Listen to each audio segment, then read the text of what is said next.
Okay. So ఇంకా BRS party కోట్లేసే జనాలు ఉన్నారా? లేకపోతే మళ్ళీ వీళ్ళని వేసినా కూడా రేపు పార్టీలు మారుతారు అది ఇది అని చెప్పేసి? బీఆర్ఎస్ పార్టీతోనే వాళ్ళు గెలిచిర్రు, వాళ్ళ వల్ల బీఆర్ఎస్ పార్టీ గెలవలేదు. ఓకే.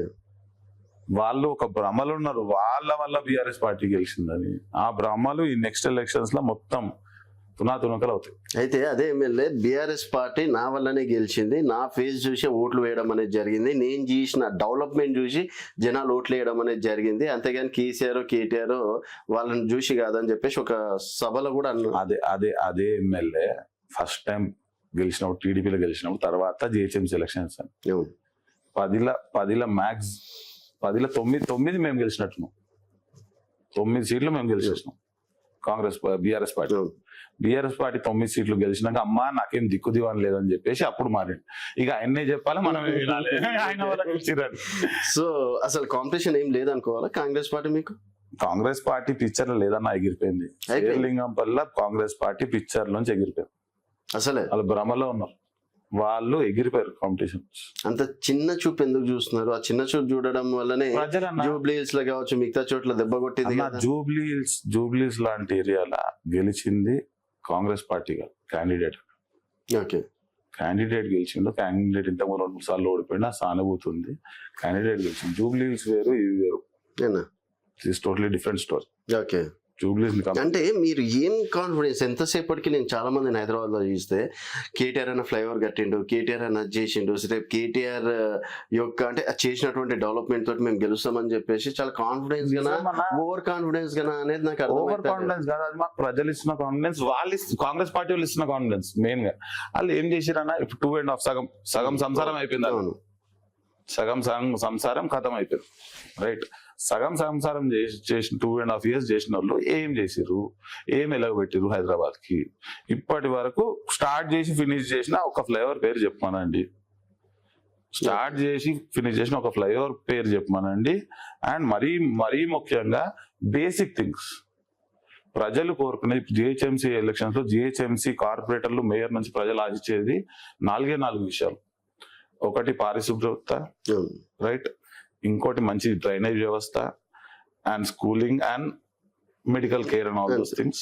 ఇవే బేసిక్ థింగ్స్, స్ట్రీట్ లైట్స్ అవన్నీ. ఈ బేసిక్ థింగ్స్ లో అన్న మీరు ఒక్కసారి, మీరు హైదరాబాద్ లో ఉంటారు, మీకు గుర్తుందా మన బీఆర్ఎస్ ప్రభుత్వం ఉన్నప్పుడు జిహెచ్ఎంసీలో దోమలు, ఇప్పుడైతే వర్షాకాలం స్టార్ట్ అవుతుంది, రైట్. వర్షాకాలం స్టార్ట్ అవ్వగానే ఒక కార్యక్రమం జరిగేది. దోమల మందు పిచికారీ అయ్యేది. ప్రతి ఇంటింటికి వచ్చి వాళ్ళంతా వెనకాల ట్యాంక్ లాంటిది తీసుకొని వచ్చి మందు కొట్టేటోళ్ళు, చెట్లల్లా వీటిలలో మందు కొట్టి దోమలు ఇట్లా చేయకుండా ఎడ్యుకేట్ చేసేటోళ్ళు.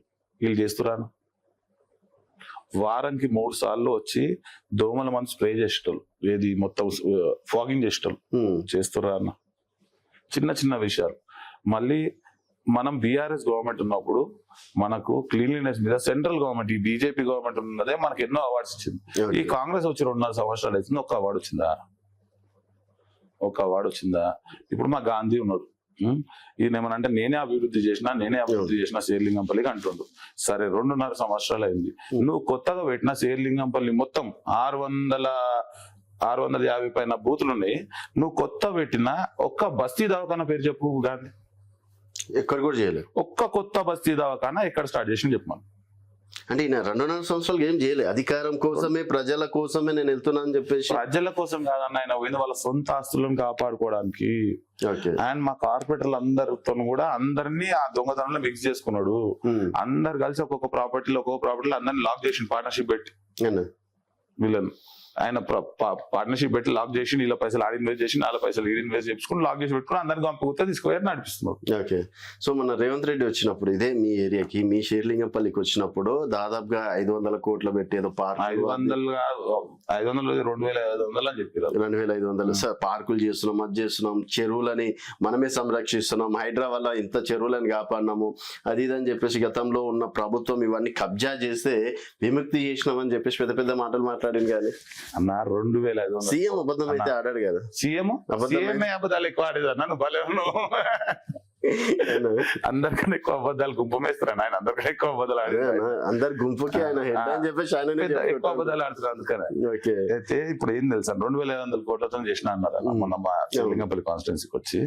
ఆడ థింగ్ ఏంటంటే శ్రీలింగంపల్లి కాన్స్టిట్యున్సీలో ఏనా? వాళ్ళు వచ్చిన తర్వాత ఏంటంటే ఏది వాళ్ళు 2,500 crores లా ఉమ్. శేర్లింగంపల్లికి అచ్చంగా అందులో ఉన్న డెవలప్మెంట్ కార్యక్రమాలే 600 నుంచి 700 కోట్లే.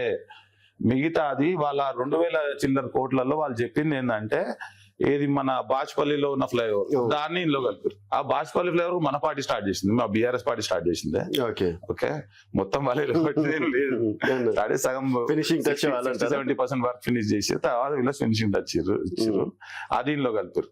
ఓకే. మళ్ళీ సైబరాబాద్ మున్సిపల్ కార్పొరేషన్ కన్స్ట్రక్షన్ కి ఎన్నో ఫండ్స్ పెట్టారు, అది ఇందులో కలిపారు. ఉమ్. మళ్ళీ ఇక్కడ మన రాజేంద్ర నగర్ సంబంధించిన ఒకటి ఉంటుంది, అది ఇందులో కలిపారు. వాళ్ళ 2,500 కోట్లు అనేది సైబరాబాద్ మున్సిపల్ కార్పొరేషన్ మొత్తంలో ఇచ్చింది తప్ప శేర్లింగంపల్లి కాన్స్టిట్యున్సీ ఒక్కదానికి ఇచ్చింది కాదు. ఓకే. శేర్లింగంపల్లి కాన్స్టిట్యున్సీ ఏడన్నా ఒక్కదానికని ఇద్దామంటే మూసికి మీరే అడ్డుపడుతుండ్రు, తర్వాత ఏమంటారు మెట్రోకి మీరే అడ్డుపడుతున్నారు.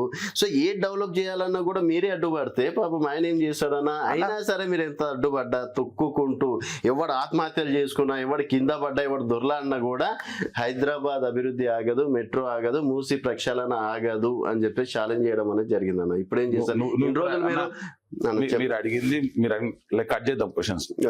ఫస్ట్ ఏమన్నారు మెట్రో అన్నారు అవును అన్న. మెట్రో అన్నది ఎయిర్పోర్ట్ కి అవసరమా? ఇంకా ఏమి గడ్డి కూడా మొల్లు అని ఇంకా చెట్టు ఇప్పుడే విత్తనాలు పెడుతుండు, ఇంకా కొంచెం మొలకెత్తని 4th సిటీకి అవసరమా? మీరే చెప్పండి. ఓకే. రైట్, పటాన్ చెరువు దాకా అవసరమా లేకపోతే 4th సిటీకి అవసరమా?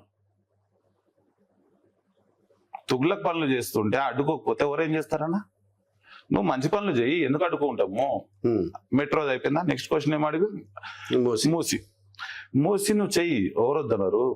ఎవ్వరు వద్దనలే. ఏమన్నారు మా కేసీఆర్ సార్ గాని రామన్న గాని ఏం చెప్పారు? మూసి చెయ్యి, కానీ ఏంటంటే దానికి సైడ్స్ డ్యామ్స్ లాగా కట్టు. ఆల్రెడీ పేద జనాలు ఆల్రెడీ ఉంటుర్రు, డ్యామ్స్ లో సైడ్ వాల్స్ కట్టేసి దాన్ని కరెక్ట్ గా తీసుకెళ్లి నువ్వు చెయ్యి, ఎవరొద్దన్నారు. కానీ నువ్వు ఏది మహాత్మా గాంధీ విగ్రహం పెడతా అని, ఓకే రాజేంద్ర నగర్ లో మహాత్మా గాంధీ విగ్రహం పెడతా అని దానికి 2,000 ఎకరాలు కావాలని తుగ్లక్ పనులు చేస్తుంటే ఆ పక్క ఏం చేస్తారన్నా? పాపం అది అపార్ట్మెంట్స్ ఏవో ఉంటాయి, అపార్ట్మెంట్స్ వెల్ ఎస్టాబ్లిష్ అపార్ట్మెంట్స్, వాళ్ళు డబ్బులు పెట్టి కొన్నారన్న అపార్ట్మెంట్స్. నువ్వు గవర్నమెంట్ పుణ్యానికి పుగడికి ఇచ్చిన అపార్ట్మెంట్ కాదు అది, వాళ్ళు మిడిల్ క్లాస్ వాళ్ళు ఒక మిడిల్ క్లాస్ వ్యక్తులు. ఒక మిడిల్ క్లాస్ వ్యక్తికి ఒక ఇల్లు కట్టడం కొనుక్కోవడం ఒక పెద్ద స్వప్నం. దాన్ని నువ్వు గులగొడతా అంటే అడ్డుపడకపోతే ఏం చేస్తారు? భవిష్యత్తు తరాల కోసం రేవంత్ అన్న ఏది ఆలోచించినా, రేవంత్ సార్ కదా, రేవంత్ అన్న ఏది ఆలోచించినా భవిష్యత్తు తరాల కోసం. ఈ రోజు భవిష్యత్ తరాల కోసం ఆలోచించినప్పుడు 4 చిన్న ప్రాబ్లమ్స్ అనేది వస్తాయి.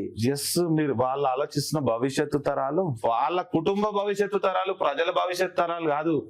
వాళ్ళ కుటుంబ భవిష్యత్తు తరాలకు డబ్బులు కావాలని చెప్పేసి ఇవన్నీ చేసి డబ్బులు పోగేనికే చేస్తున్న పెద్ద స్కాములు కాబట్టి బీఆర్ఎస్ ప్రభుత్వం అడ్డుకుంటుంది. ఓకే.